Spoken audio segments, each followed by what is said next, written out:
días.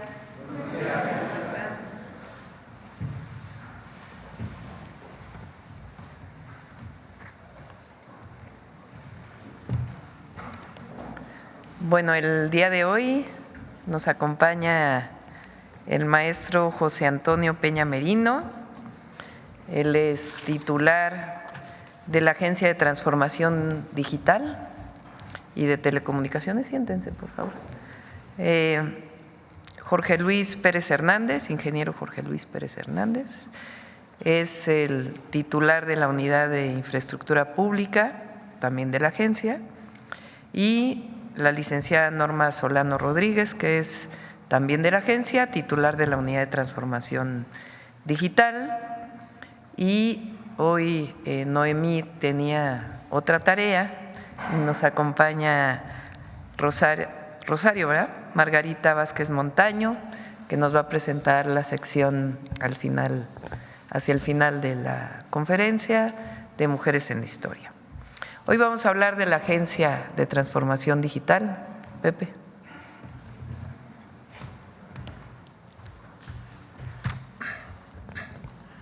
Buenos días, con su permiso, Presidenta. Les queremos contar un poco de qué va la Agencia de Transformación Digital y Telecomunicaciones, las agendas y algunos de los proyectos con los que estamos iniciando o iniciaremos nuestra actividad. Siguiente, por favor. El motivo o los motivos centrales que dan nacimiento a la agencia, y como lo ha mencionado la Presidenta varias veces, es unificar las capacidades tecnológicas del gobierno federal para su mejor aprovechamiento, generar autonomía tecnológica, de modo que las soluciones de tecnología del gobierno se generen dentro del propio gobierno, y eso por supuesto implica pues austeridad, ¿no? Es decir, ahorros presupuestales. Siguiente, por favor. Y esta es como la misión, digamos, central que motiva mucho de lo que queremos hacer, entender que la tecnología pública sirve para que las personas accedan con mayor facilidad a lo que tienen derecho, ¿no? Es decir, tiene una motivación de utilidad pública y de cerrar brechas de acceso entre la población. Siguiente, por favor. Entonces, nuestro trabajo se guiará a partir de 7 puntos centrales y ya iré detallando algunos de estos adelante. Lo que existe presencialmente, es decir, un trámite que existe de manera presencial, puede también existir de manera digital y es nuestra tarea habilitar que esto ocurra. Reducir al mínimo la carga regulatoria sobre personas y empresas, generar ahorros, como lo mencioné, a la vez cerrar también espacios de oportunidad de corrupción y por supuesto que los sistemas públicos, los sistemas de información, pues puedan hablarse entre sí de modo que podamos habilitar y generar servicios digitales. Oportunidad para la cero corrupción, exactamente. Un solo número de atención ciudadana que resuelva todos los problemas que no sean emergencias. Emergencias sabemos es el 911, todos los días y a toda hora. Inteligencia de datos, es decir, análisis de datos para fortalecer capacidades públicas, autonomía tecnológica, generar nosotros soluciones propias y que esas soluciones además tengan el resguardo adecuado en términos de seguridad y un principio central que el Internet en México es un derecho. Siguiente, por favor.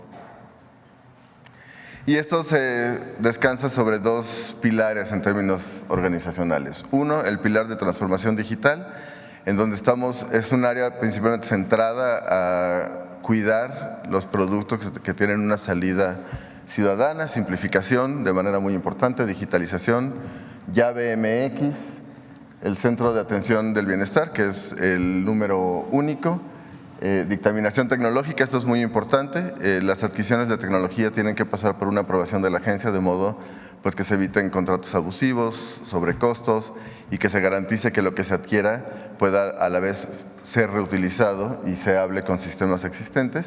Y ese es un área que está a cargo justamente de Norma Solano.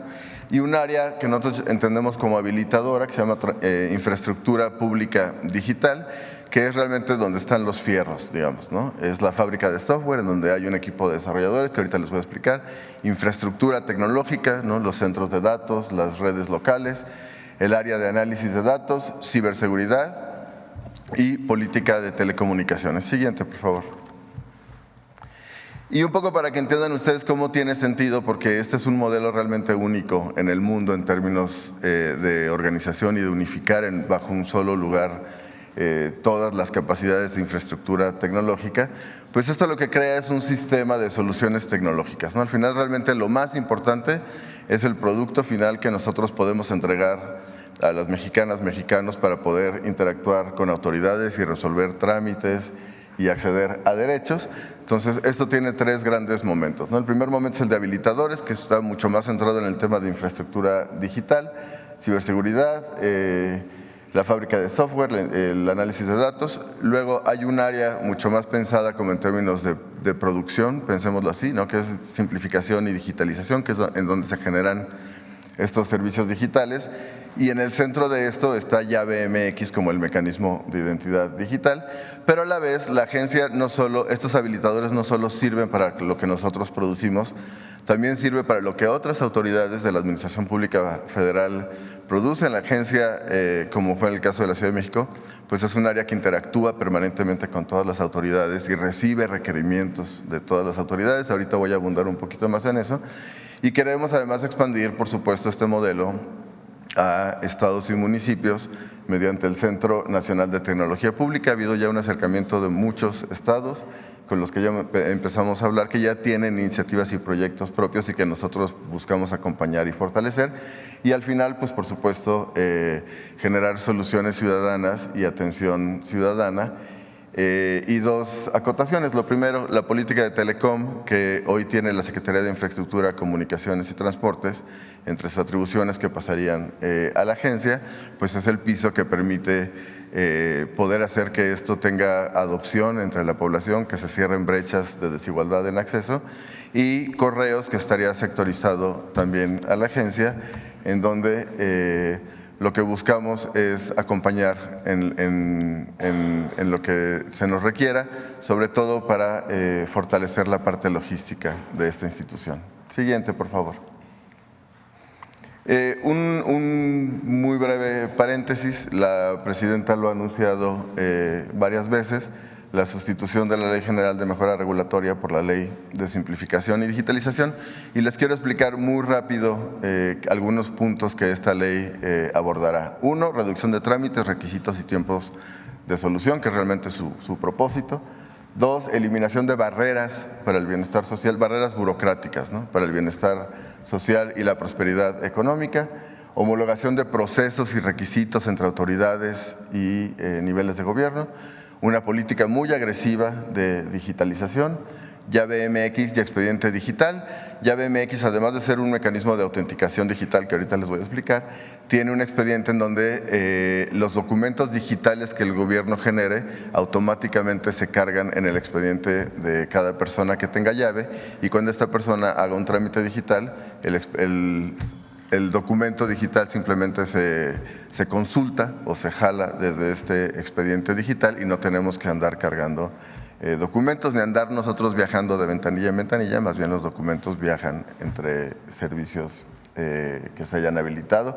Desarrollo de capacidades tecnológicas propias, no solo es el tema de desarrollos propios, es crear un cuerpo de profesionistas, ingenieras, ingenieros mexicanos, pues que puedan especializar sus habilidades en la generación de soluciones públicas, un catálogo único de trámites y un portal ciudadano de servicio, un repositorio de tecnología pública para poder garantizar que lo que se haga con dinero público pueda también ser adoptado por cualquier otro gobierno, cualquier nivel de gobierno y cualquier autoridad, y mecanismos de solución y atención ciudadana, es decir, un sistema de acompañamiento permanente en la provisión de estos servicios digitales, como se hizo, y perdón, voy a hacer referencia constante a la Ciudad de México porque digamos es realmente de ahí venimos y es la experiencia que tenemos.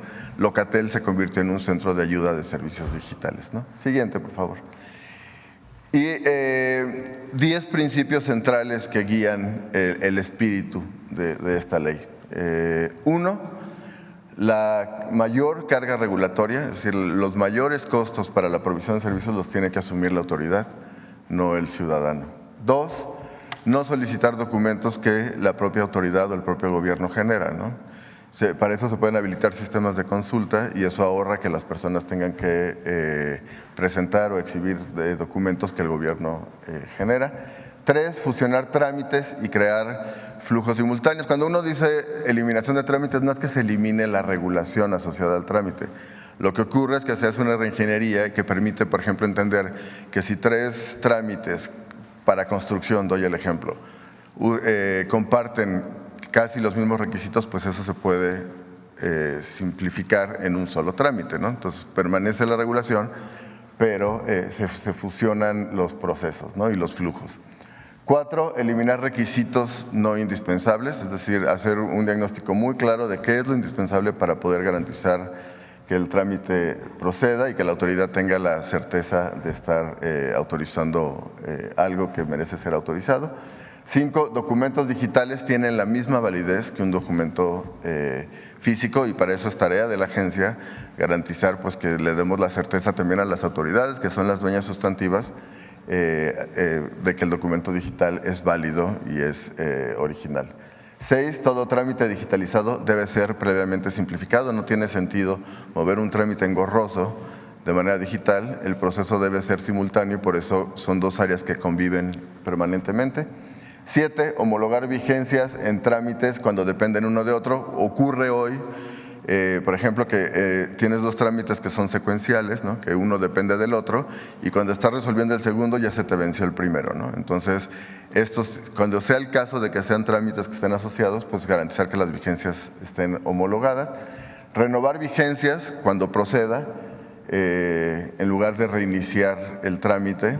Si nada ha cambiado, pues no tiene sentido volverlo a hacer, es simplemente una vigencia, es algo que se hizo en la Ciudad de México.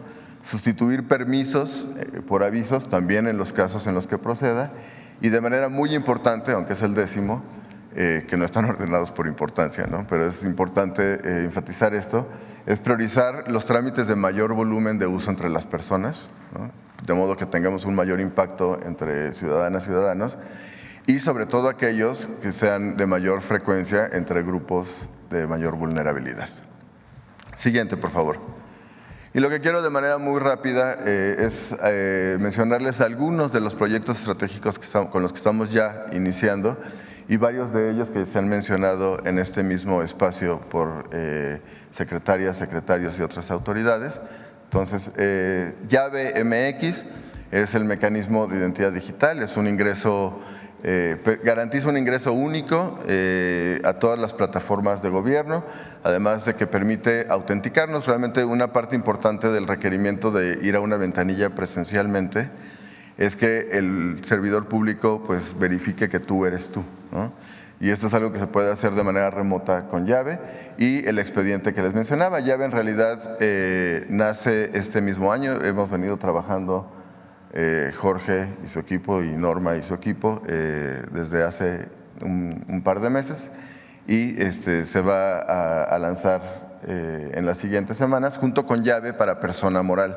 Llave está asociada a una persona física, ¿no?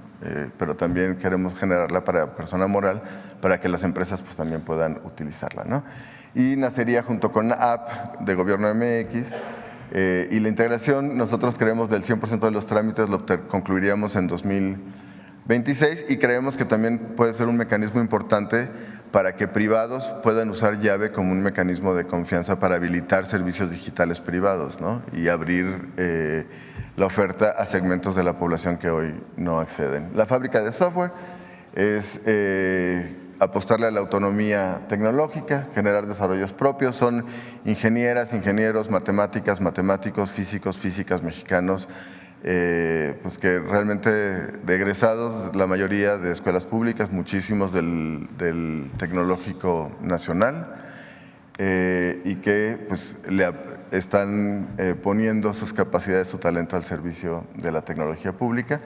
Y la plataforma pública de digitalización, me detengo muy rápido, este es un digitalizador automático de trámites que nos permite hacer en 1/10 de tiempo y de costo, generar un trámite digital y que queremos a la vez compartir con otras autoridades de modo que ellos mismos se vuelvan digitalizadores de sus propios procesos, ¿no? Siguiente, por favor. El Programa Espacial Mexicano lo ha anunciado también la presidenta. Está el objetivo de poner un nuevo satélite estacional en órbita para 2027-2028, que siga proveyendo servicios críticos para autoridades del gobierno, pero que también dé servicios de conectividad en áreas remotas. Y no se trata solo de salir a adquirir un satélite, se trata de generar un proceso de transferencia tecnológica, que haya componentes con diseño y ensamblaje en México y que el satélite, por supuesto, tenga contenido nacional, y esto implica una colaboración muy importante con la Secretaría de Ciencias, Humanidades, Tecnología e Innovación, a cargo de la doctora Rosaura Ruiz. Y también estamos evaluando generar una constelación de satélites de observación que son de mucho menor costo, que toman imágenes que son de uso recurrente, por ejemplo, para temas de desastres naturales, usos de suelo, temas ambientales, y que puede ser, ese sí, de principio a fin, y en el mismo esquema junto con universidades, instituciones de educación superior, hecho de principio a fin en México. El Centro de Atención para el Bienestar, el CABI, que es un número único. Estamos en conversaciones con el IFT, creemos que el número va a ser el 079, y cualquier tema de no emergencia podrá ser resuelto ahí, sea informativo, sea un trámite de principio a fin, o sea un tema que merezca ser despachado a otra secretaría, de modo que con un solo número pues todas las mexicanas y mexicanos sepan que van a ser atendidos y que se va a resolver el tema que requieran que sea resuelto. Siguiente, por favor. El Centro Nacional de Tecnología Pública es expandir esto a estados y municipios, y tiene tres componentes centrales: un repositorio de código público que pueda ser compartido, acompañamiento técnico para echar a andar este código, y una escuela de tecnología para servidores públicos, de modo que gobiernos locales que tengan que no tengan un equipo dedicado a tecnología puedan tener parte de su equipo capacitado para dar mantenimiento a los sistemas. Inteligencia de datos, ahí está el tema de datos abiertos y dos partes importantes: uno, política pública basada en evidencia, y el tema del uso de inteligencia artificial para fortalecer capacidades, sobre todo en recaudación. Por ejemplo, el tablero que se mostró aquí de seguridad hace un par de días o ayer, justamente nace de esta área, ¿no? Siguiente, por favor. El Plan Nacional de Ciberseguridad es simplemente garantizar que todos los sistemas de información en todas las autoridades estén bien resguardadas y que tengan protocolos mínimos de garantías de seguridad.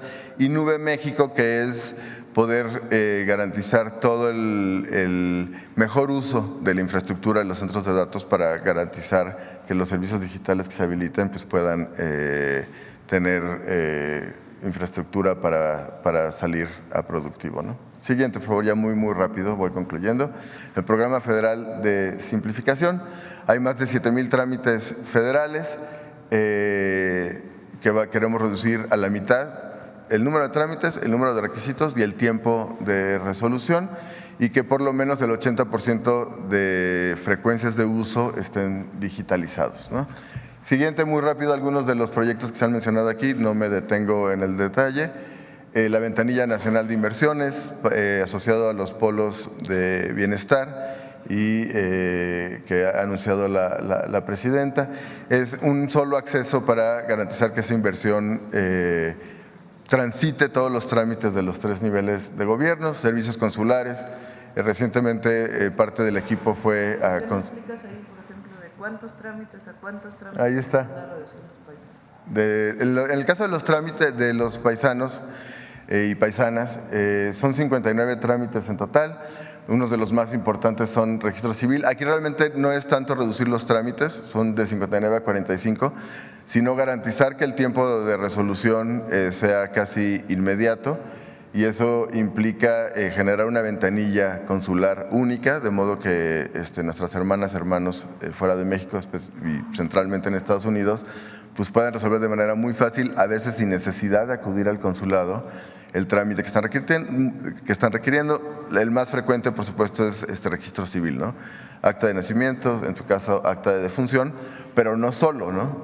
Hacen muchos trámites con Infonavit, IMSS, y realmente este es un proyecto integral que es ya bastante avanzado, junto con Relaciones Exteriores y el canciller Juan Ramón de la Fuente, y justamente fuimos a algunos consulados a hacer un diagnóstico con paisanos y paisanas. Con agua, lo ha mencionado también la presidenta, es unificar un solo sistema que gestione el tema de concesiones, generar un expediente digital y por supuesto una ventanilla de trámites del agua. Siguiente, por favor. Sistema de compras públicas, lo anunció aquí la secretaria Raquel Buenrostro, generar un nuevo sistema de adquisiciones públicas de punta a punta, aduanas y SAT, es generar también sistemas unificados y sobre todo generar sistemas, un sistema de inteligencia de datos que permita generar alertas y elevar recaudación. Siguiente, por favor. RAN, de manera muy importante el tema de la ventanilla de la Procuraduría Agraria y este mismo año saldremos con la constancia de vigencia de derechos. COFEPRIS tiene un sistema de trámites bastante complejo, son más de 353. Queremos reducir a la mitad requisitos y pasar el tiempo de resolución de 54 días hoy a 20 días. El expediente clínico digital lo anunció el subsecretario Eduardo Clark y también el director del IMSS, Zoe Robledo. El IMSS tiene desarrollos bastante robustos, entonces queremos hacer esa traslación hacia el resto de sistemas de salud. Y creo que ya. Siguiente. ¿Pasaportes de cuántos papeles que tienes que entregar? En el caso de pasaportes vamos a reducir a la mitad el número de requisitos y de manera muy importante hacer una validación previo a la cita que nosotros diagnosticamos junto con el canciller y su equipo. Es una de las cosas que genera más molestia en algunos casos, ¿no? Entonces, tú puedes subir los documentos previo a tu cita, se validan y una vez que se validan se otorga la cita y realmente el proceso ya presencial en las oficinas de pasaportes pues va a ser muy rápido y muy ágil, ¿no? Sería todo, Presidenta. Muchas gracias. ¿Cuál sería el monto de los ahorros que esperan obtener con esta agencia? El tema de corrupción, y agradezco la pregunta, cuando uno digitaliza procesos de punta a punta, ¿no? Y que es una de las apuestas que mencionó la secretaria Buenrostro, pues realmente reduces muchísimo los espacios de oportunidad porque reduces muchísimo arbitrariedades y posibilidades y además todo deja un registro digital, ¿no? Entonces, todos los esfuerzos que va a encabezar la secretaria Buenrostro y por supuesto el gobierno de la presidenta en temas de corrupción, combate a corrupción, pues van acompañados de un proceso muy agresivo de digitalización. En cuanto a los ahorros, estamos haciendo la estimación, pero hago una referencia y lo hago nada más para dar un poco de contexto. En la Ciudad de México hicimos poco más de 400 desarrollos propios, además de la renegociación del contrato de conectividad, y eso implicó ahorros por más de 3.500 millones de pesos en el caso de la Ciudad de México, ¿no? Entonces, nosotros creemos que aquí pues la magnitud va a ser sustantivamente mayor, pero cuando tengamos un estimado o una proyección, pues la podemos compartir. Muchas gracias. Bueno, pues esta es la Agencia de Transformación Digital. Y el objetivo pues es simplificarle la vida a las mexicanas y a los mexicanos, evitar cualquier forma de corrupción que pueda haber en una ventanilla, que cada ciudadano, la llave tiene, si alguien abre una cuenta de banco y después tiene la cuenta digital en su teléfono, pues entra a su cuenta con un correo y un número y una contraseña. Y ahí viene toda su información. Llave MX tiene ese objetivo, que si uno va a hacer un trámite, pone su nombre, su contraseña, y ahí viene la historia de los trámites que uno ha hecho con el gobierno. Si uno necesita el acta de nacimiento, pues ya está ahí depositada el acta de nacimiento. Así que si el siguiente trámite digital quiere hacerlo uno, pues ya vienen los documentos que se utilizaron para los trámites anteriores. Entonces, desde llave MX hasta todos los desarrollos que van a beneficiar a las y a los mexicanos en México y en el extranjero, y también las inversiones. Y vamos a trabajar conjuntamente con municipios, estados, para que también esos trámites puedan digitalizarse y pues avanzar en el desarrollo tecnológico de nuestro país.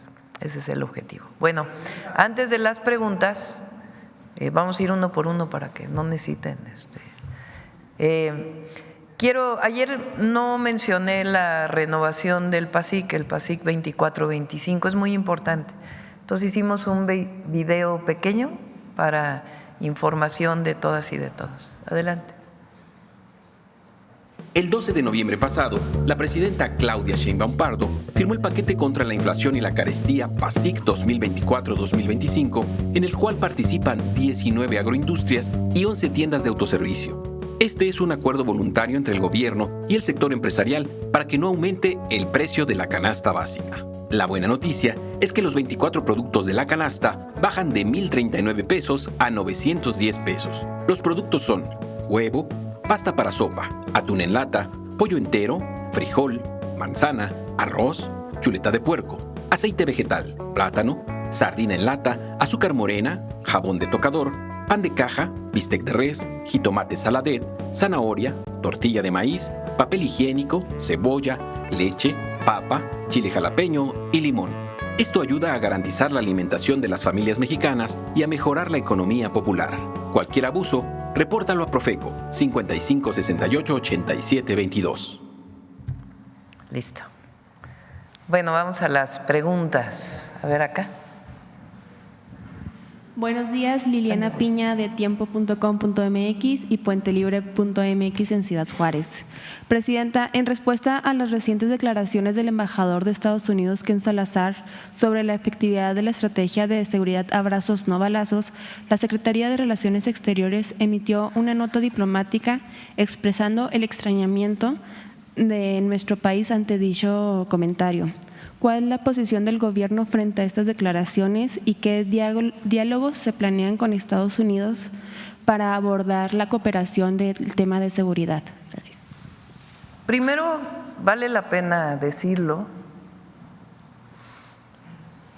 hay diferencias entre lo que dice el embajador de Estados Unidos un día con lo que dice otro día.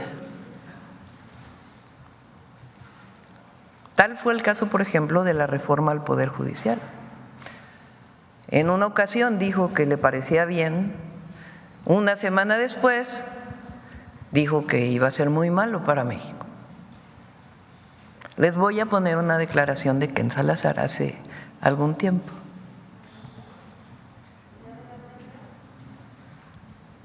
A veces cuando se dice que no hacemos mucho, les digo, pues miren lo que hicimos con Rafael Castro, o Julio Guzmán, o el Mini. Pero también las investigaciones, que hay muchísimas en muchos diferentes temas, lo hacemos con la Fiscalía, también con todas las agencias del gobierno de México. Hoy por ahí una nota también.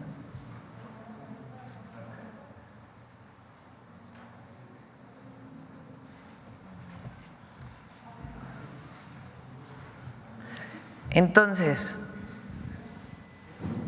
¿cuál declaración escuchamos? ¿La de ayer o la de hace unos meses?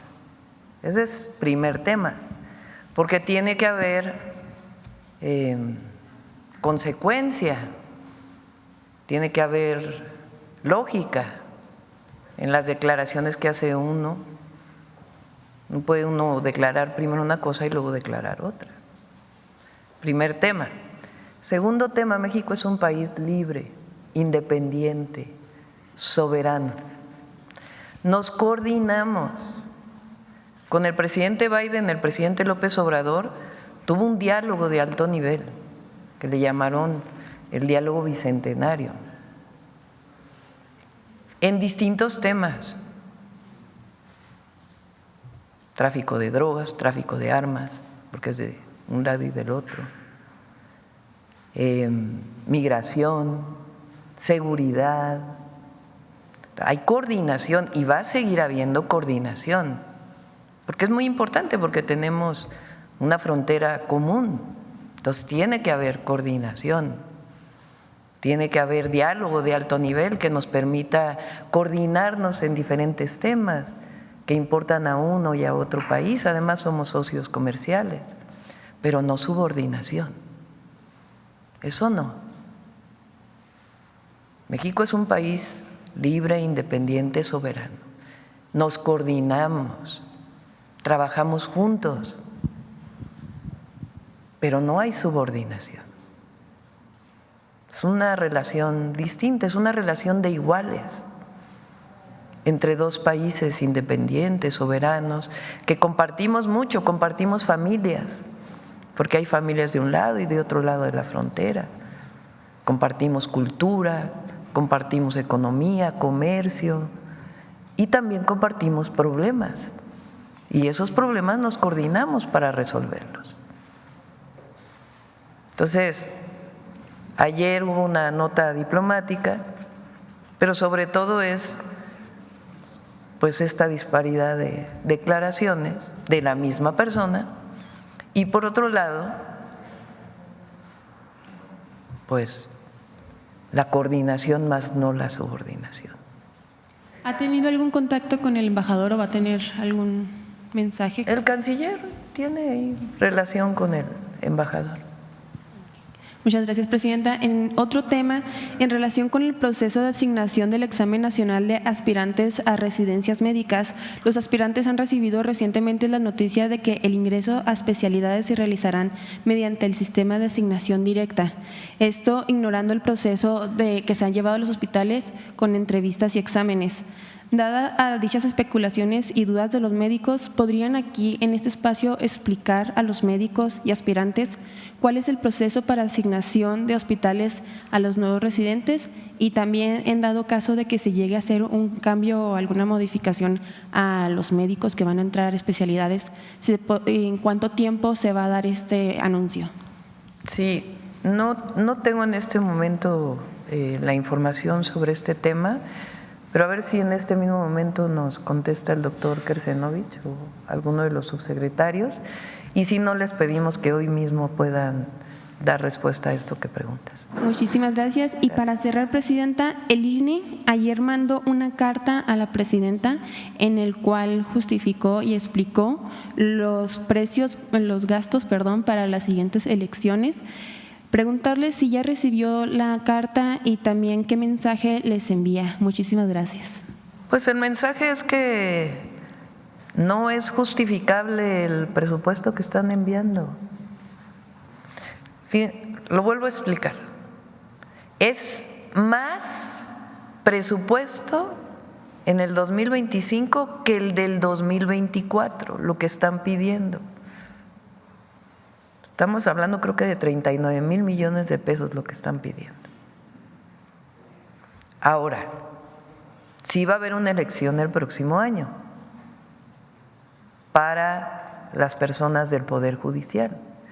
Pero a diferencia de las elecciones del 2024, no hay financiamiento a partidos políticos especial por campañas electorales, porque no hay financiamiento para la campaña de jueces, juezas, magistrados, magistradas o ministros, ministras. No hay recurso público para las campañas. Es mínima la campaña que van a establecer a través de sus redes, de volantes, pero no hay financiamiento público. No hay financiamiento a los candidatos, candidatas. Entonces, ¿por qué tanto recurso? Hemos dicho que es un año especial porque el objetivo es disminuir el déficit del 2024. Y las elecciones se pueden hacer sin necesidad de tanto gasto. Hasta ahora en la mañana todavía no tengo notificación de… Gracias. Acá.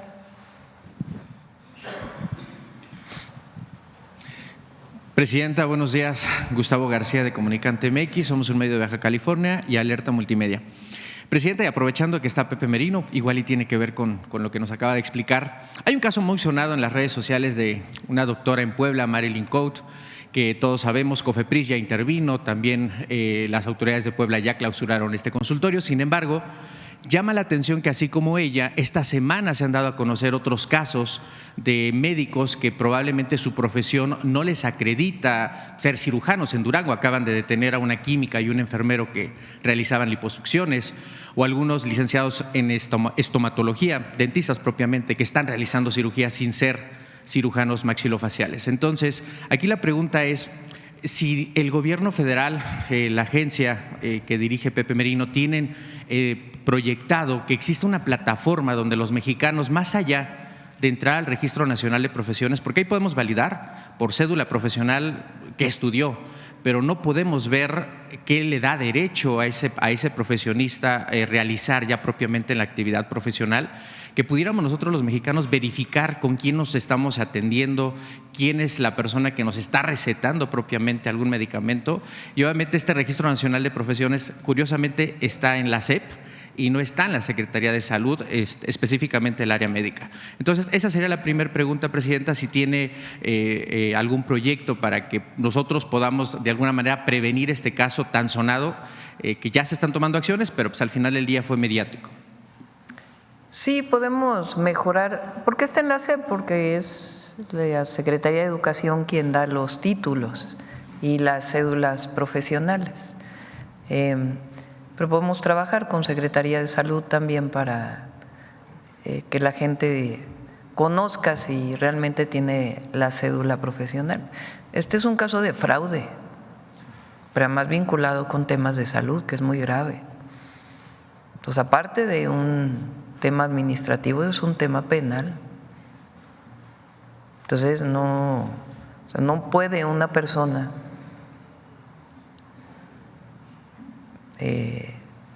ofrecer servicios de salud, que es algo delicado, cuando no tiene la cédula profesional para ello.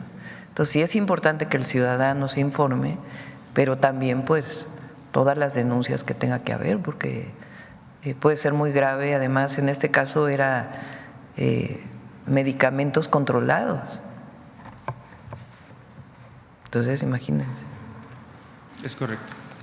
Como segunda pregunta, Presidenta, sé que esta semana usted le puso feliz esta ley de protección animal que se aprobó en la Cámara, en las cámaras, y sé que también hay un compromiso del gobierno federal para que los animales, las mascotas que existen en México tengan este cuidado y protección.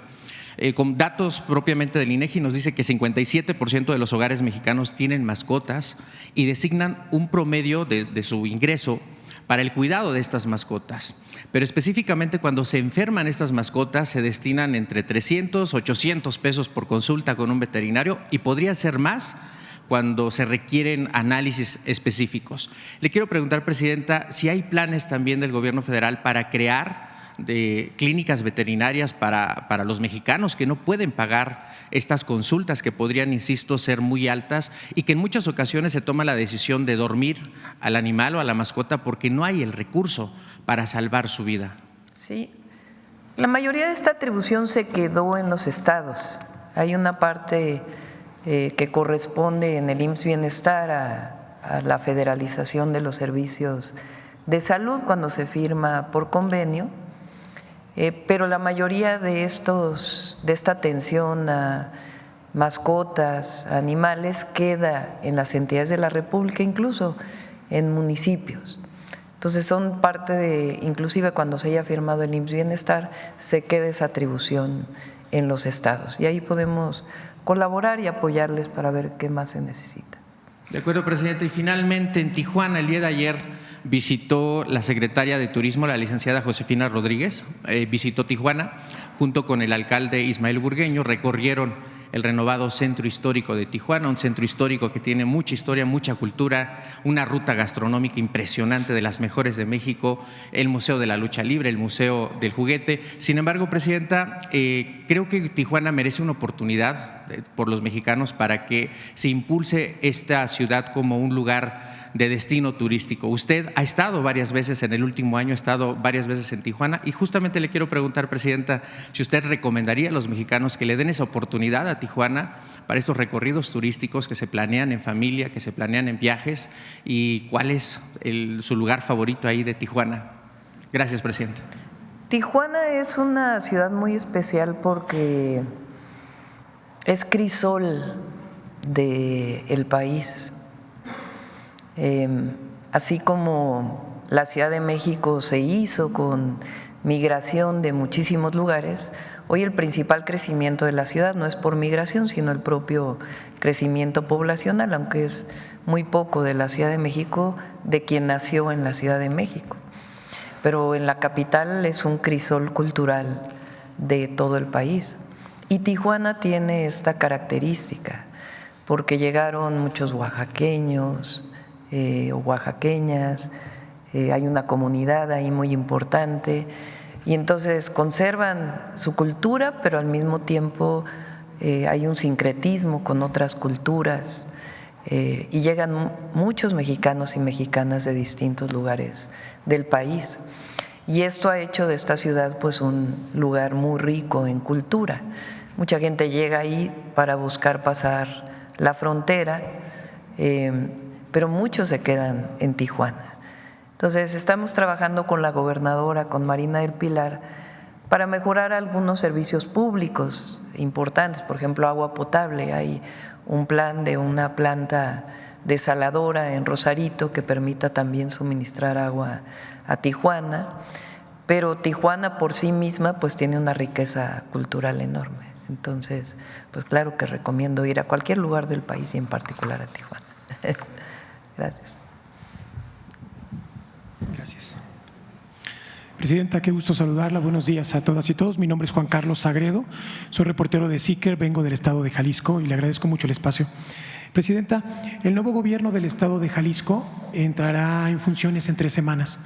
A la fecha no se ha realizado una reunión entre usted y el nuevo gobernador, el gobernador electo Pablo Lemus Navarro.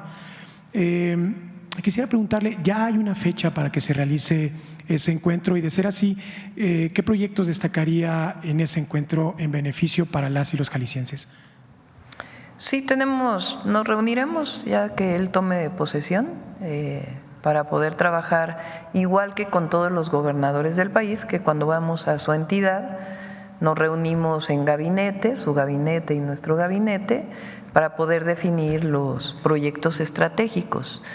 Hay varios temas en Jalisco, desde el saneamiento del Lerma Santiago hasta que se hizo algo, por cierto, en este sexenio, hasta otros proyectos importantes. Entonces ya habrá momento para reunirnos con el gobernador. Muchas gracias. Como segunda pregunta, presidenta, Jalisco será sede del Mundial en 2026 junto con la Ciudad de México y el Estado de Nuevo León. El gobierno de Jalisco, el nuevo gobierno, contempla una asignación presupuestal en 2025 para la creación de un sistema de transporte público que conecte el Aeropuerto Internacional de Guadalajara con el Estadio Akron. Esto permitiría que miles de visitantes que vengan por el Mundial puedan dirigirse directamente del aeropuerto al estadio de las Chivas Rayadas de Guadalajara. ¿Está usted al tanto de este proyecto y si la Federación contempla destinar recursos para este sistema? Muchas gracias. Sí, ya platicaremos con el gobernador electo, que pronto ya será gobernador constitucional. Aprovecho para decir que de manera honorífica, con un pequeño mínimo apoyo, decidí nombrar a Gabriela Cuevas para ser la representante ante distintas instituciones junto con la Secretaría de Turismo para atender el tema del Mundial 2026. Gracias. Gracias, Presidenta. Muy buenos días a todas y a todos. Liliana Noble de Pulso Saludable. Presidenta, preguntarle en el tema de la digitalización, si están pensando echar mano de herramientas propias de creadores, desarrolladores propios, o si están pensando en contratar a proveedores externos y cómo funcionaría este proceso de hacer más eficientes los recursos que se tienen actualmente, y si están pensando en utilizar CRMs, etcétera. Esa sería mi primera pregunta. Gracias. ¿Quieres contestar, Pepe? Muchas gracias.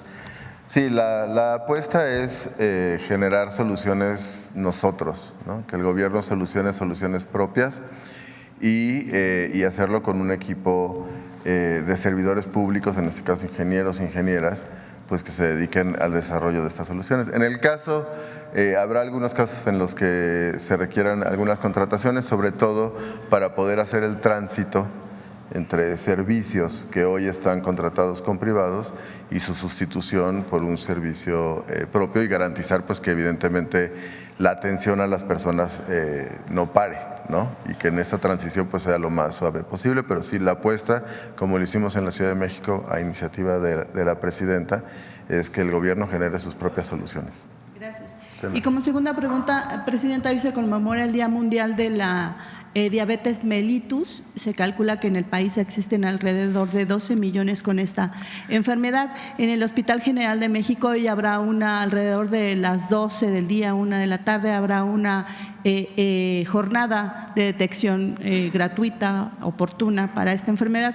Yo quisiera preguntarle, Presidenta, si ha considerado la posibilidad de que adicional a el tema de no saleros en la mesa, los etiquetados frontales y el tema que recientemente se autorizó, y por fortuna que ya no se vendan estos productos con ingredientes críticos que le llaman la comida chatarra en las escuelas, ¿están pensando en que se pudiera hacer, no me gustaría utilizar la palabra obligatoria, pero que sí se pueda realizar en tiempo y forma la actividad física en las escuelas, sí o sí? Porque hay veces que de pronto entiendo que el tema del invierno es un irritante y puede dañar las mucosas, pero a veces hay algunos otros factores que no le dan tanta importancia al ejercicio, y los expertos dicen que una de las maneras de prevenir la obesidad, que pudiera ser el inicio de varios desencadenantes metabólicos, entre ellos la diabetes mellitus, es justamente ejercitarnos,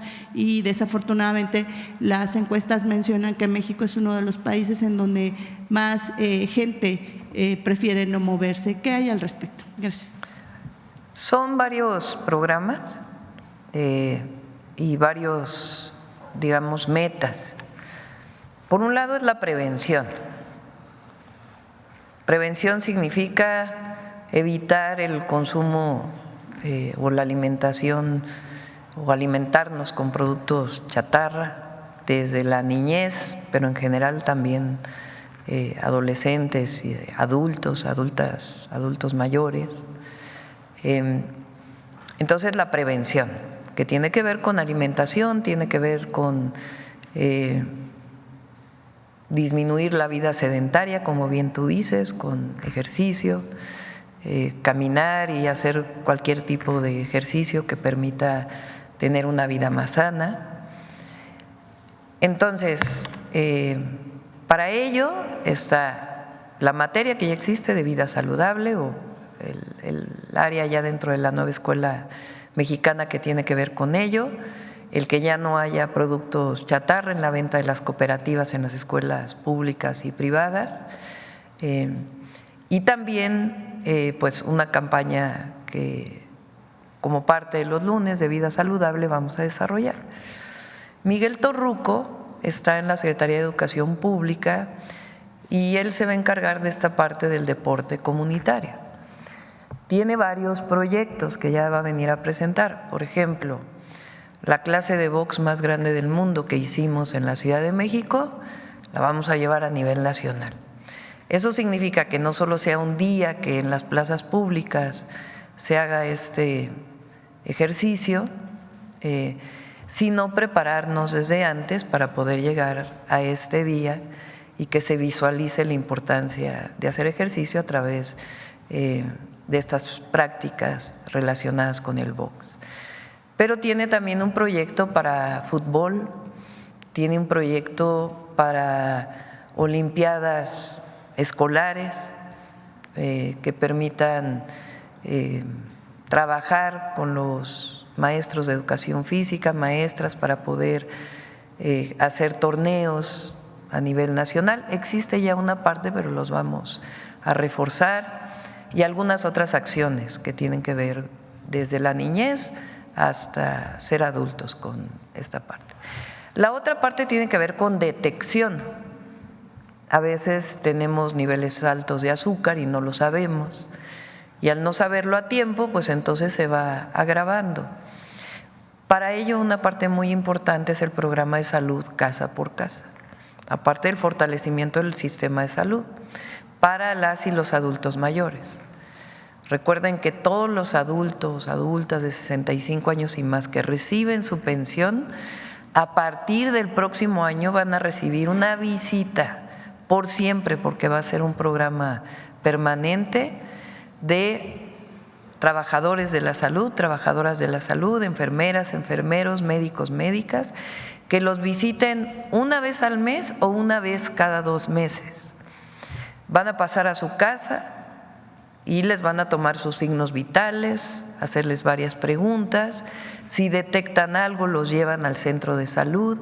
Si detectan algo que tiene que ver con una prescripción que ya tienen, pueden incluso tener la licencia para poderlo recetar. El fortalecimiento de las farmacias de bienestar que vamos a hacer. Entonces, de esta manera vamos a detectar, porque también lo que pasa es que hay quien ya tiene principios de diabetes y no lo sabe. Entonces, este programa nos va a ayudar para que particularmente a las y los adultos mayores lo puedan saber, puedan ser medicados o también desarrollar todas las actividades preventivas. Entonces, son las dos, prevención y detección temprana, para evitar complicaciones posteriores. Gracias, Presidenta. Y finalmente, ayer en la presentación de Original vimos que las artesanas vieron con mucho agrado que usted decía que se va a hacer 4 veces al año y no una como actualmente se hace. Tanto la Secretaría de Cultura como la subsecretaria también estuvieron muy contentas al respecto. Y yo quisiera saber si ahora que se hace esta edición, también decía la jefa de gobierno, Clara Brugada, que también ahí va a haber una relación. ¿Cómo va a ser ese tema de la relación? Si solamente se va a quedar la exhibición y la venta en Los Pinos o se moverá eventualmente a alguna otra parte de la ciudad. Y también conocer cuáles serían estos estados con los que han pensado en iniciar esta muestra textilera que vale la pena ir a ver. Ya vendrá la Secretaría de Cultura, es algo que hemos estado trabajando. Las mujeres que vienen de comunidades de pueblos originarios, de pueblos indígenas, también hombres, pero principalmente las mujeres desarrollan distintas, pues lo que llamamos artesanías o arte popular, que son bellezas extraordinarias. Son textiles, pero también hay trabajo en madera. Por ejemplo, el amate. Si se fijan, ya prácticamente no hay amate, porque ya este árbol se ha ido terminando. Y muchas otras formas de expresión cultural. Parte del problema es que no tienen espacios de comercialización. Entonces, muchas veces son víctimas o del intermediarismo, que adquieren los productos a bajo costo y después los venden a mayor costo, y quien gana es el intermediario. También pasa con los productos agropecuarios.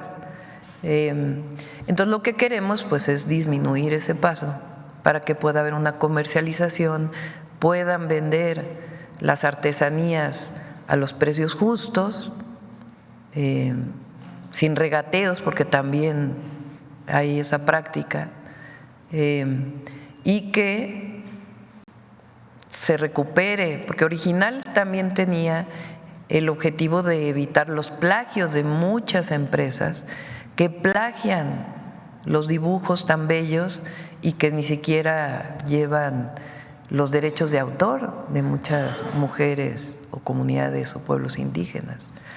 Entonces tiene ese objetivo y además llevar la comercialización de tal manera pues que se conserve esto que es maravilloso y que es parte de nuestra cultura y que es la riqueza cultural de México. Hay muy pocos países en el mundo que tienen esta riqueza cultural que se expresa a través de esta forma de cultura, de arte popular, de artesanía. Entonces queremos presumirla, pero que le llegue el beneficio a quien la realiza. Entonces por eso son mecanismos de comercialización, tanto en Original, en Los Pinos o en otros lugares, con ferias, espacios, como también fortalecer a FONART, que es una institución que nació hace muchísimo tiempo y que tenía ese objetivo y que ahora queremos potenciar y al mismo tiempo seguir defendiendo pues los diseños originales. Tiene todos esos objetivos y ya lo informaremos.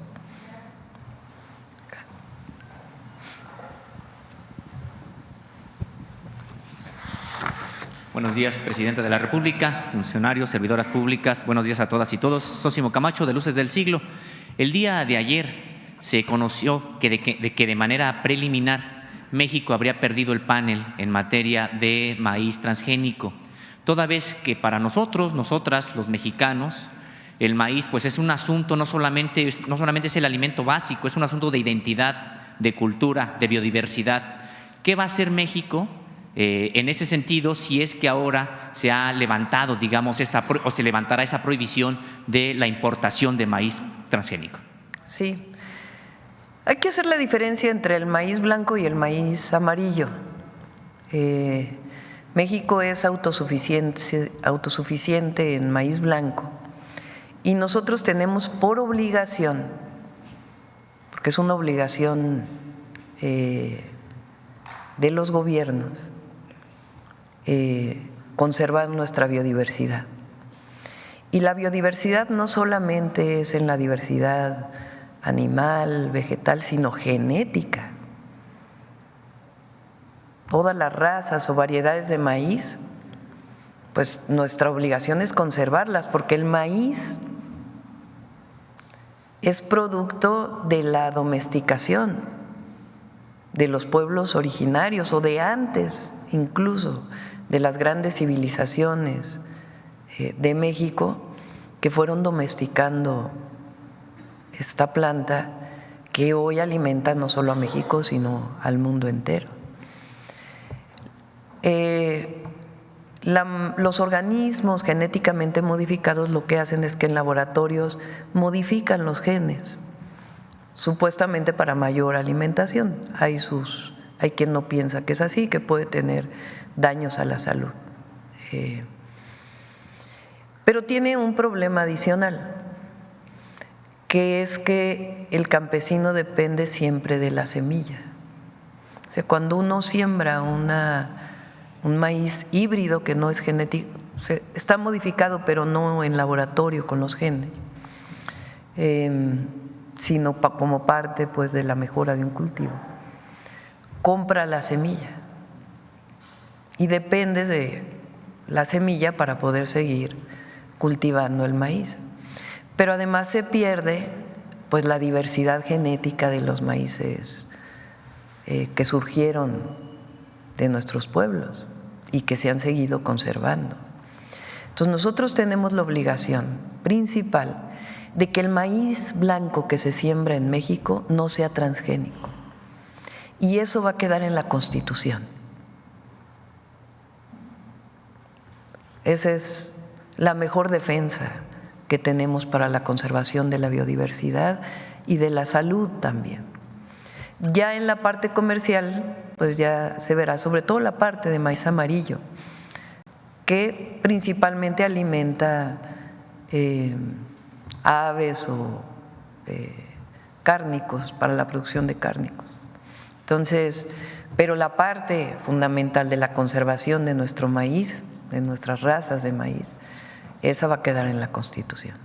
¿Estará enviando una iniciativa al respecto? Ya está ahí, la envió el presidente López Obrador. Está por aprobarse en los próximos días, espero, en la Cámara de Diputados. Presidenta, y con respecto del maíz amarillo, por supuesto que se utiliza más hacia el ámbito forrajero. Sin embargo, durante el sexenio anterior había la intención de que México también alcanzara la autosuficiencia en este tipo de maíz. ¿Continuará con esta política en la actual administración? Sí, se va a buscar. También estamos ahora destinando un esfuerzo muy importante al frijol, porque la alimentación básica de las y los mexicanos, nuestra alimentación básica, pues tiene que ver con la alimentación de la milpa. La milpa era la alimentación principal de los pueblos originarios y en muchos lugares de México lo sigue siendo. La milpa es la siembra de maíz, pero en el mismo lugar de frijol, de calabaza, lo cual, además de la diversidad alimentaria, tiene la gran virtud que conserva los suelos. El frijol, por ejemplo, fija nitrógeno. Entonces queremos avanzar mucho en la autosuficiencia de frijol, porque importamos 300,000 toneladas de frijol. Por eso este programa que anunció aquí Julio Verdeguer y su equipo de la Secretaría de Agricultura y Desarrollo Rural, y también lo anunciamos en Zacatecas, de recuperar la planta productora de semillas para ir mejorando la semilla, pero no en laboratorio genéticamente, sino la mejora que se da en los propios cultivos a partir de las distintas instituciones públicas de México y con los campesinos. Y después ya también iremos sobre otros cultivos. Presidenta, y en otro tema, si tiene usted fecha de reunión con los padres y madres de los estudiantes de Ayotzinapa, de los 43 que fueron desaparecidos, y también qué estrategia estaría usted planteando en su administración para lograr verdad y justicia, algo que todavía se ha demorado, no obstante los avances que se pudieron realizar en el sexenio anterior, pero que también, bueno, pues quedaron precisamente en pendiente. Nos vamos a reunir pronto, estamos ahí con el subsecretario Arturo Medina, ya buscando un día de posible reunión, y lo platicaría con ellos primero. Creo que nuestra responsabilidad primero es hablar con ellos nuevos, que lo platiqué en su momento cuando era presidenta electa todavía, cómo fortalecer la investigación de este caso. Doctora, y también en ese sentido, con respecto de las escuelas normales rurales, pues este ataque a los normalistas, a los 43, pues no fue solamente resultado de lo que ocurrió esa noche, sino de una campaña que hubo durante mucho tiempo, sobre todo en el ámbito del neoliberalismo, con este programa educativo en el que todo mundo tenía que pagar por la educación, así como por los servicios de salud, etcétera. Pues las normales rurales eran un modelo totalmente contrario, digamos, a estas directrices neoliberales, porque el modelo es que son escuelas que se señala para pobres, no se paga por la educación, por el contrario, se les da una beca, hay comedor, hay dormitorio, y hay 5 ejes del normalismo rural que se generaron desde la época de la Revolución. Se ha señalado todo el legado que México le debe a las normales rurales en materia de alfabetización de las comunidades más apartadas, y durante el sexenio pasado hubo la posibilidad de que se protegiera este modelo educativo de las normales rurales desde la Constitución. Sin embargo, bueno, pues ya no se llegó, digamos, a presentar una iniciativa al respecto, y preguntarle si usted tendría la intención o su administración de retomar esta iniciativa. Sí, es parte de lo que está trabajando el secretario de Educación y parte del programa que tenemos para la SEP, y ya lo informaremos en particular. Muchas gracias. Gracias. Adelante. Buenos días, Presidenta.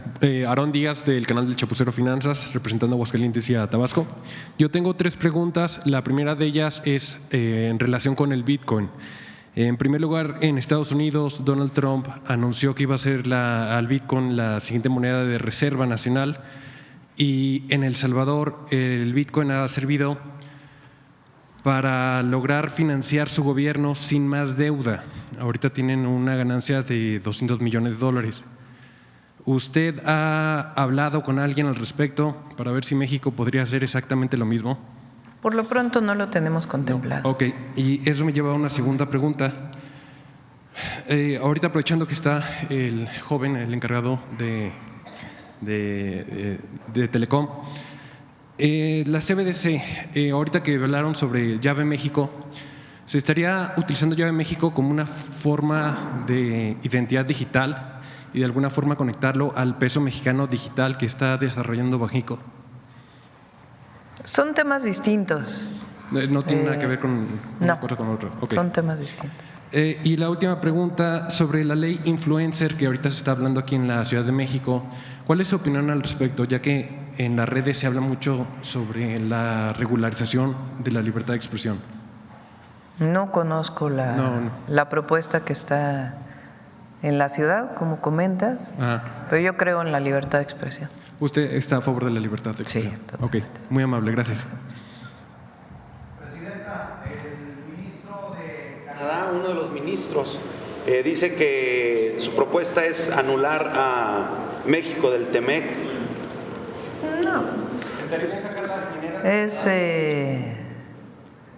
Es una propuesta que no tiene futuro. Recuerden que cuando se firmó el TEMEC, México abogó por Canadá, porque había en algún momento de la negociación la intención de Estados Unidos de que la firma solo fuera con México. Y en aquel momento México dijo, no, somos 3 países. Y se firmó nuevamente con 3 países. Entonces, no tiene futuro esa propuesta. Está generando mucho ruido, sobre todo en redes sociales. Mucha gente sí lo ve como preocupante y por eso… No tienen de qué preocuparse. Los beneficios para Estados Unidos, principalmente del TEMEC, son muchísimos. Por eso, en la revisión, que no es renegociación, por cierto, del 2026, uno de los grandes temas y en los que estamos trabajando es los beneficios del TEMEC, no solo para México, que claro que nos beneficiamos, sino los beneficios en Estados Unidos, igual que los beneficios para la economía de Estados Unidos del trabajo de las mexicanas y mexicanos allá. Porque nuestros paisanos, héroes y heroínas, no solamente ayudan a México y a sus familias, sino que sostienen en mucho la economía de Estados Unidos. Entonces, toda esa información para cuando nos sentemos en su momento con el nuevo gobierno de Estados Unidos, previo ya sea que entre o cuando entren, pues es muy importante, porque a veces no se puede hablar sin los datos y los beneficios comunes.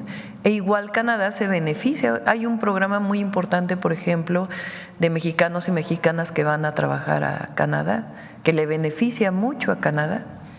Entonces, nos complementamos, no competimos entre nosotros.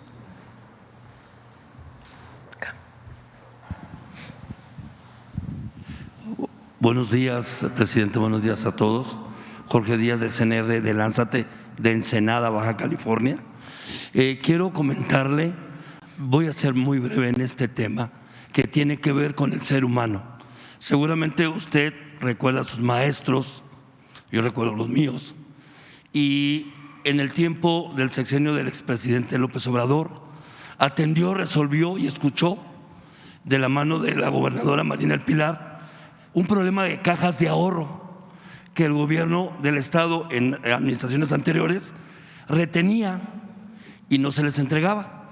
Resolvió la mayoría, quedó una pendiente que tenían como 8 años, que ahí lo estaban nomás, como luego decimos, pateando el bote.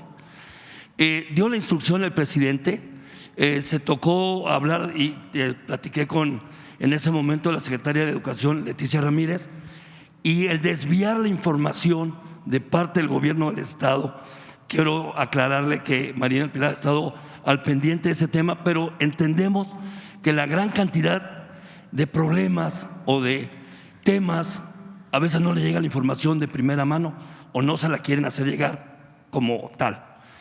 Es el caso de la Caja de Ahorro Asoma, en donde se les ha dado puntualmente toda la información porque no les han querido dar la solución ya de respuesta de un dinero que es de un grupo de maestros jubilados y en el activo de esta Caja de Ahorro Asoma.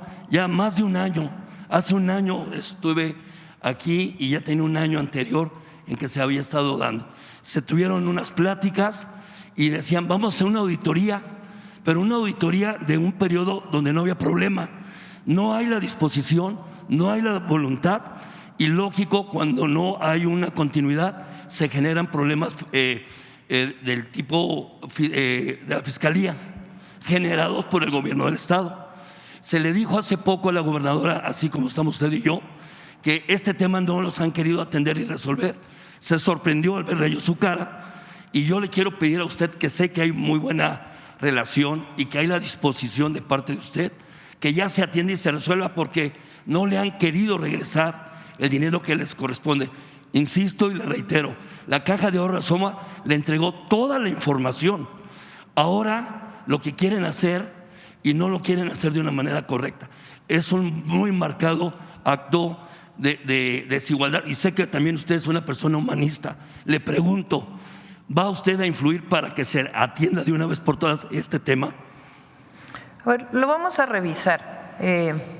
Es importante que se conozca un poco cómo ha sido no solo el proceso en Baja California, sino en otras entidades de la República, que viene de hace tiempo. Sí, es correcto. Cuando se descentraliza la educación por motivos políticos y no educativos, la educación pública estaba federalizada, la educación básica. En la época de Zedillo se descentraliza, se envía a los estados la responsabilidad. Entonces se les envían, digamos, los recursos que correspondían al año y después, con los aumentos, aumento de maestros, etcétera, son los propios estados quienes se hacen responsables de una parte de la nómina. Esto vino pues por mucho tiempo y siempre había problemas porque al final del sexenio a veces algunos gobernadores, no es el caso, no es este caso, no. Gobernadores del pasado anteriores se destinaban los recursos para la nómina de maestros a otras cosas y después al final del año no tenían los recursos para pagarle a los maestros, porque hay una parte federal y otra parte que asumían los estados. Con la reforma educativa del 2013, uno de los objetivos para el control de los maestros ni siquiera era un objetivo de educación desde mi punto de vista, sino de control laboral, federalizan una parte de la nómina educativa, pero se quedan todavía algunas estatales por distintas razones, muchas veces por gobernadores del pasado que no quisieron federalizar. Les pongo el caso. Creo que es Telesecundarias en San Luis Potosí, no está federalizado. Entonces tienen problemas todos los años para poder cubrir la nómina. Es un caso similar a este que planteas, de una caja de ahorro asociada a algunos maestros en Baja California, que fue un tema estatal. Entonces, ¿qué es lo que se hace en estos casos? Mesas de trabajo. El presidente López Obrador dio un apoyo y falta otra parte. Entonces hay mesas de trabajo entre Secretaría de Hacienda, el Gobierno del Estado y la Secretaría de Educación para poder revisar el tema y ver cómo se apoya. Y es el caso como en otros casos. Le quiero yo agradecer. Y ahorita usted toca algo muy importante con el tema de la educación. Desafortunadamente, ahorita se está viendo un tema de la reforma, un proyecto de reforma de ley en Baja California, de la ley del Iztecali. Ya prácticamente el secretario de Hacienda local o de Baja California ha comentado que se va a colapsar ya el sistema de salud por medio de la ley del Iztecali. Muchos del magisterio y la burocracia están en contra de esto, porque, mire, ahorita nada menos en Mexicali, una madre de familia está con su hija de 23 años y tiene una semana buscando al doctor en Iztecali para que puedan trasladar a su hija. Y le pongo el caso porque no hay medicinas, no hay estudios, no hay maestras o personas sindicalizadas de la burocracia que puedan atenderse. ¿Cómo resolver este tema? Es seguramente muy buena gobernadora. No, Marina le quiero decir algo. Y es ella la primera que pagó lo que otros gobernadores no hicieron. Pagó una deuda histórica en la cuestión del magisterio. Es muy buena gobernadora, muy sensible, está muy cerca de la gente. Es una extraordinaria gobernadora. Y están buscando los mecanismos en el Estado para resolver este problema. Y en la medida de lo posible, que la Federación pueda apoyar, que el Gobierno de México pueda apoyar, la vamos a apoyar. Siempre vamos a apoyar al pueblo. Una parte le toca a los estados, a los municipios, otra parte nos corresponde, pero siempre vamos a estar coordinados y en la medida de lo posible ayudar. Estamos en una mesa de trabajo, por eso necesitamos revisar antes de poder aprobar cualquier cosa.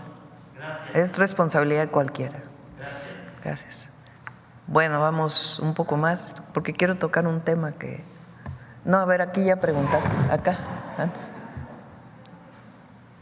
No sé quién levantó la mano. Adelante. Presidenta, muy buenos días. Julián Mazoy, de Noticias Telemax, la televisora pública del Estado de Sonora. Presidenta, han sido huracanes, incendios forestales, lluvias torrenciales, sequías que han empezado a suceder por todo el mundo, producto de este fenómeno, esta crisis mundial, el cambio climático que estamos sufriendo todos. Hace una semana veíamos unos días estas imágenes impresionantes, le dieron la vuelta a todas las redes sociales. Arabia Saudita, uno de los países más preparados para enfrentar este tipo de crisis, con una nevada histórica en pleno desierto. Y sobre ello, pues México no será excepción. Y el noroeste del país este año, lamentablemente, está sufriendo una sequía importante. No llegaron las lluvias como nos hubieran encantado allá en Sonora y en el resto de la región del país, una sequía sin precedentes, francamente. Esta semana el secretario de Agricultura, Julio Verdegués, se reunió con el gobernador y con distintos representantes agrícolas de la zona, de la región del Estado, y llegaron a varios acuerdos para apoyar al campo. Primero que nada, pues agradecerle la gestión que realizan desde el gobierno federal en favor de las y los sonorenses. Pero con esta introducción, entonces, Presidenta, preguntarle, pues, ¿qué más podemos esperar para enfrentar la sequía en la región? Una situación complicada, los campesinos tienen mucha necesidad para recibir algo más de apoyo. En la medida de lo posible se va a apoyar a Sonora y a los productores de Sonora. Digamos que las medidas de adaptación al cambio climático son diversas.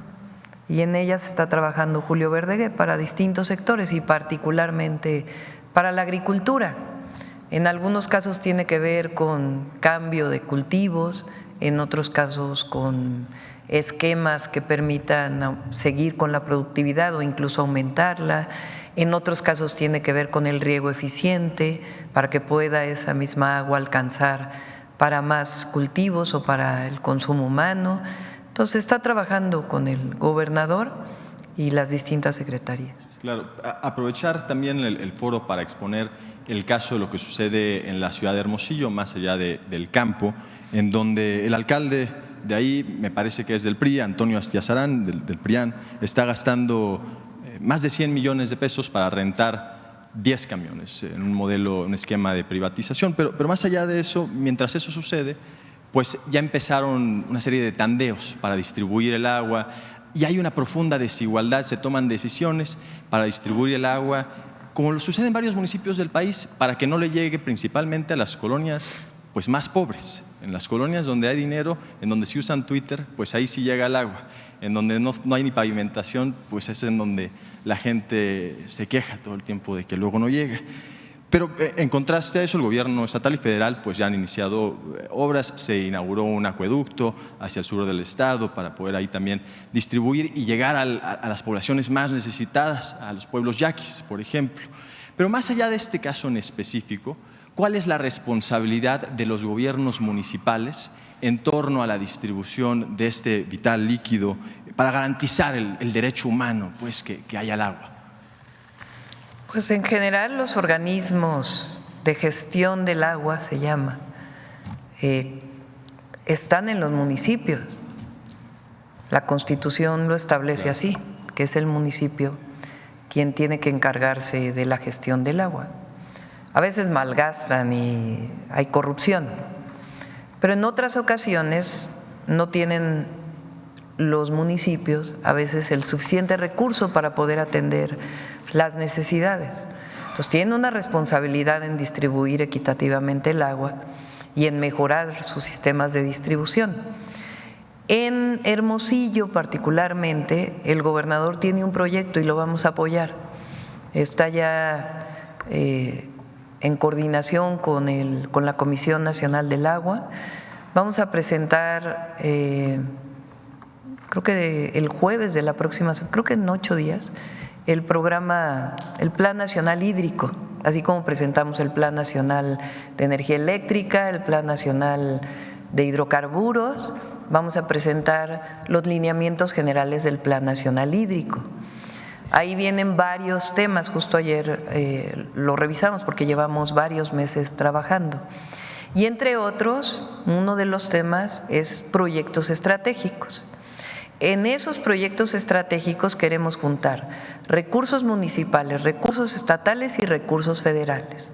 Y uno de los proyectos estratégicos es justamente unas presas que tiene planteadas el gobernador para poder mejorar el abastecimiento de agua potable para los habitantes de Hermosillo. Entonces ya en su momento lo vamos a presentar, pero es uno de los proyectos estratégicos con los que vamos a apoyar a Sonora.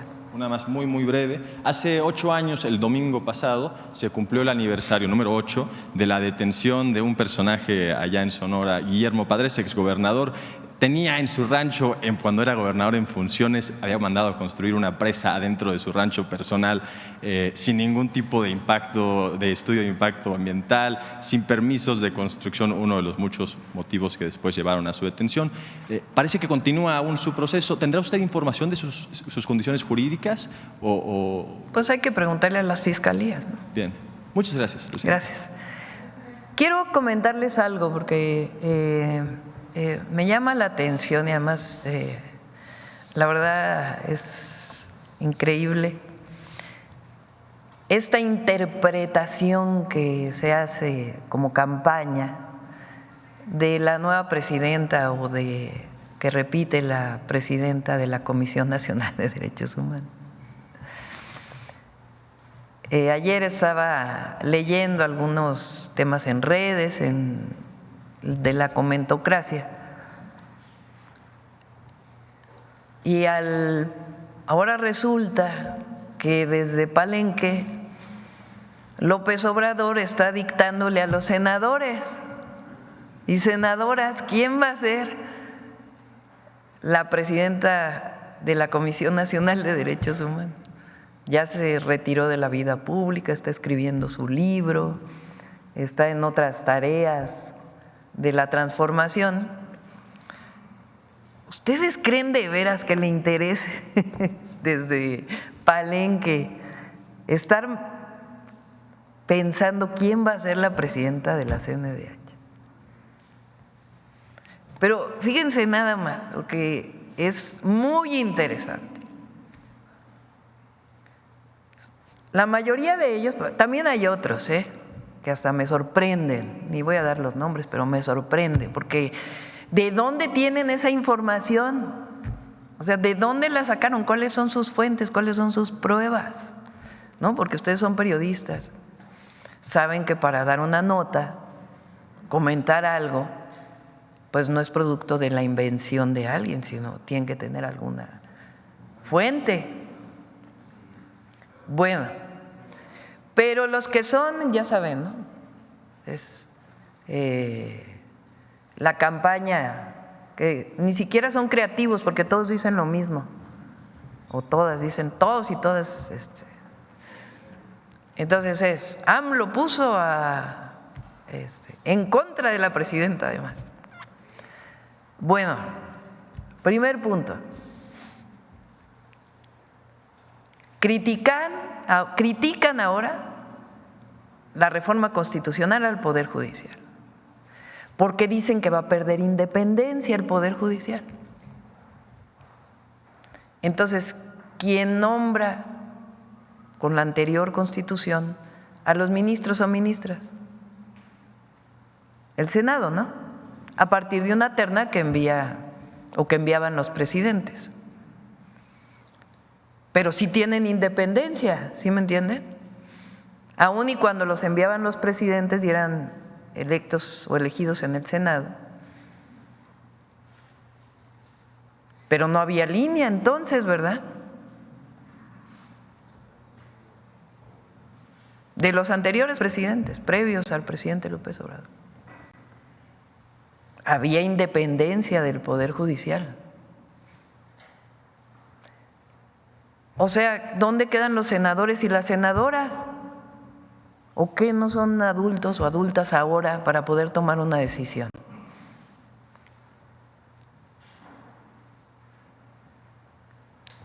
Entonces, en un caso hay independencia cuando se nombra y en otro caso no hay independencia cuando se nombra. O sea, fuerzas tiene que haber una línea del Ejecutivo o del ex Ejecutivo. No pueden creer que los senadores y senadoras puedan tomar una decisión. Pero en un caso defienden la independencia de los senadores y en el otro no hay independencia. Entonces, ¿cómo? Está como las declaraciones que pusimos al principio. Ese es el primer punto. Segundo punto, ¿por qué no criticaban a los anteriores presidentes de la Comisión Nacional de Derechos Humanos? Estas organizaciones o estos defensores de los derechos humanos. El anterior presidente de la Comisión de Derechos Humanos fue su procurador en el caso Colosio, pero no era criticable.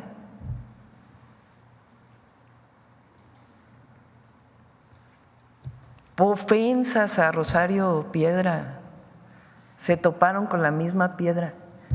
Pero qué manera de verdad de dirigirse a una persona. ¿Cuánto gastaban antes en la Comisión Nacional de Derechos Humanos? En el pasado.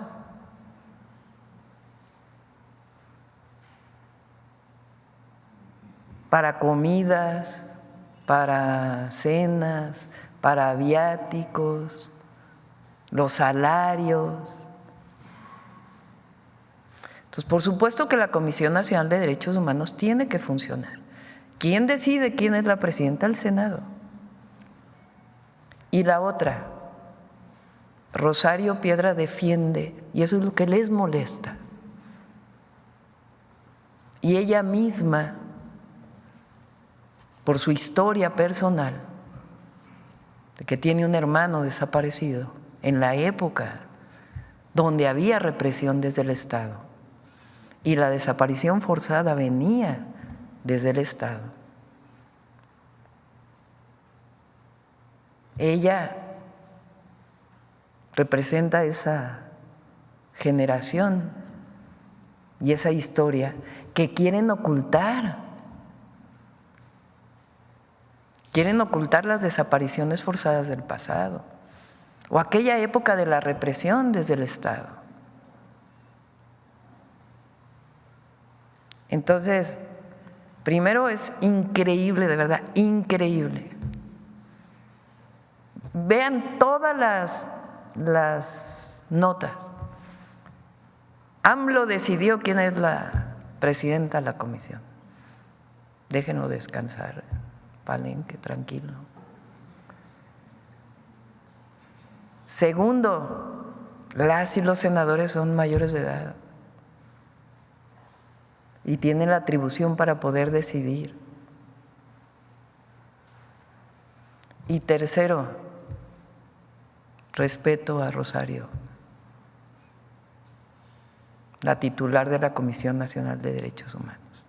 Y cuarto, pues que se fortalezca la Comisión para la Defensa de los Derechos Humanos.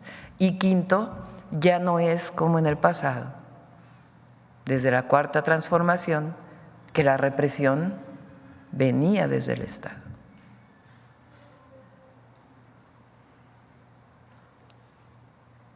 Entonces, es interesante mencionar todo esto. Cerramos con Mujeres en la Historia. Muy buenos días, Presidenta. Buenos días a todos y todos. Como ya se señaló, soy la historiadora Margarita Vázquez Montaño y como investigadora y especialista de la historia de las mujeres es un honor estar en este espacio que se ha generado pues, para conocer el pasado de las mexicanas. Estamos próximos a conmemorar 114 años del inicio de la Revolución Mexicana y pues en este espacio dedicado a la historia de las mujeres queremos compartirle la historia de las hermanas Cerdán. Carmen y Natalia Cerdán fueron dos mujeres que buscaron transformar la situación política y social de México en el contexto de la dictadura de Porfirio Díaz. La familia Cerdán, y con ella Carmen y Natalia, fueron protagonistas de uno de los acontecimientos que detonaron el movimiento revolucionario del 20 de noviembre de 1910. El núcleo que habían formado los Cerdán era el corazón de la revolución maderista en Puebla y en el centro del país. La resistencia que ofrecieron al ser descubierta su conspiración fue heroica y de gran sacrificio. Como ellas, muchas otras mujeres se comprometieron en la lucha contra el régimen, creían fervientemente en la necesidad de transformar el estado de las cosas en el país, ya habían sufrido la persecución, el encarcelamiento y la censura. Por mucho tiempo, las mujeres fueron invisibilizadas o borradas de la narrativa de la Revolución Mexicana, pero la Revolución Mexicana no se entiende sin las mujeres. Por ello, les invito a que me acompañen a ver y escuchar esta cápsula que hemos preparado para ustedes.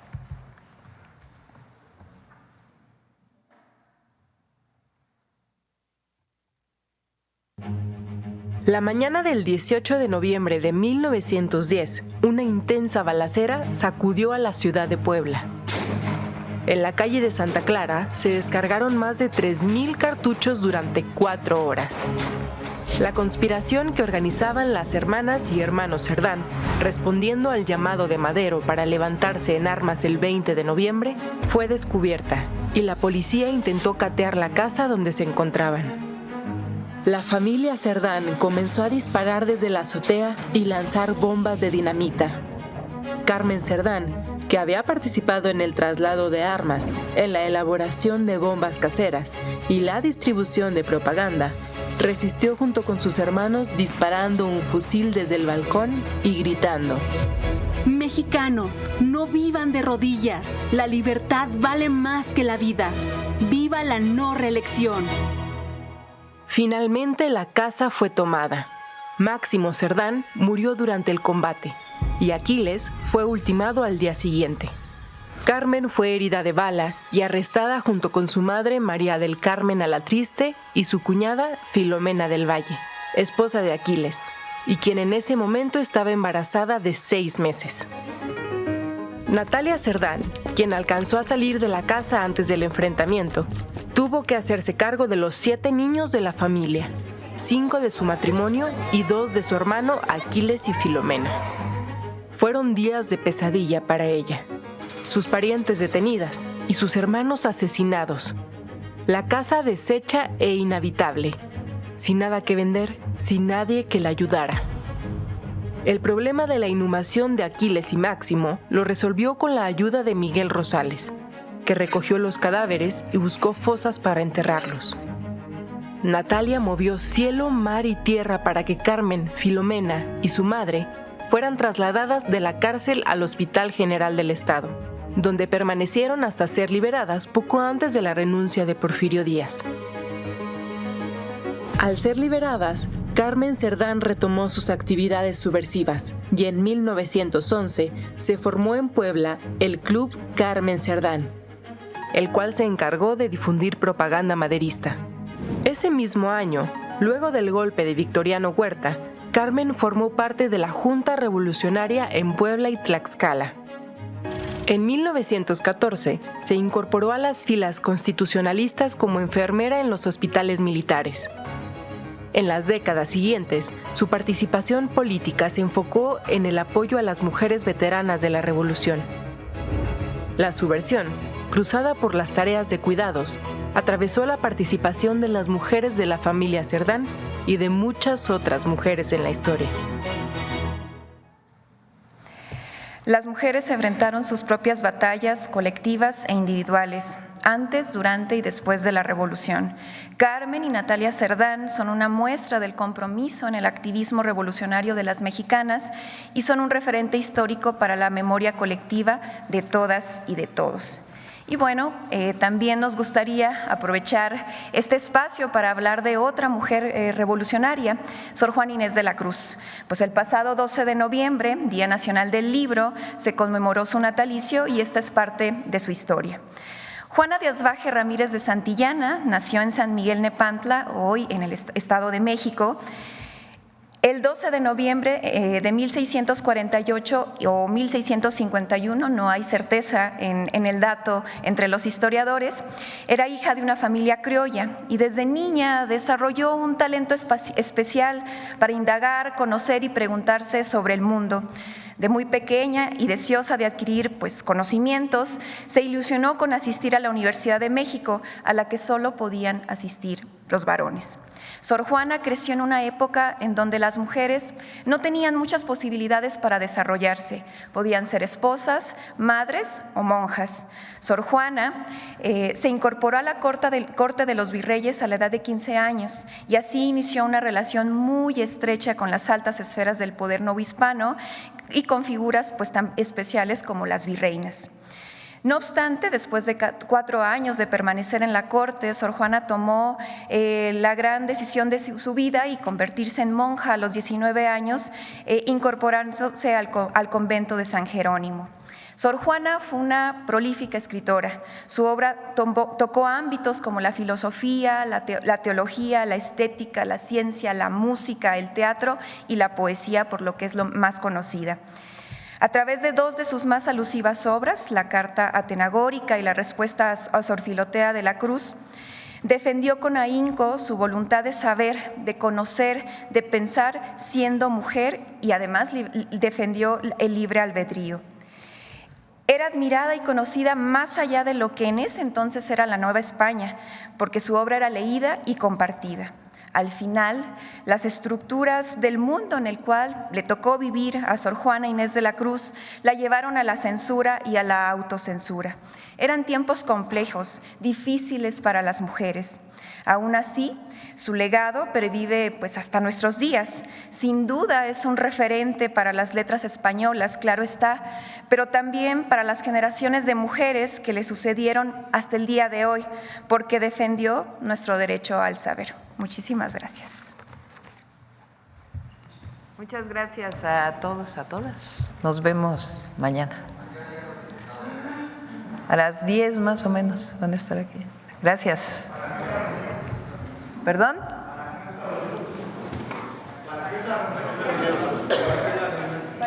Voy a darles un aplauso por todo su trabajo. Gracias.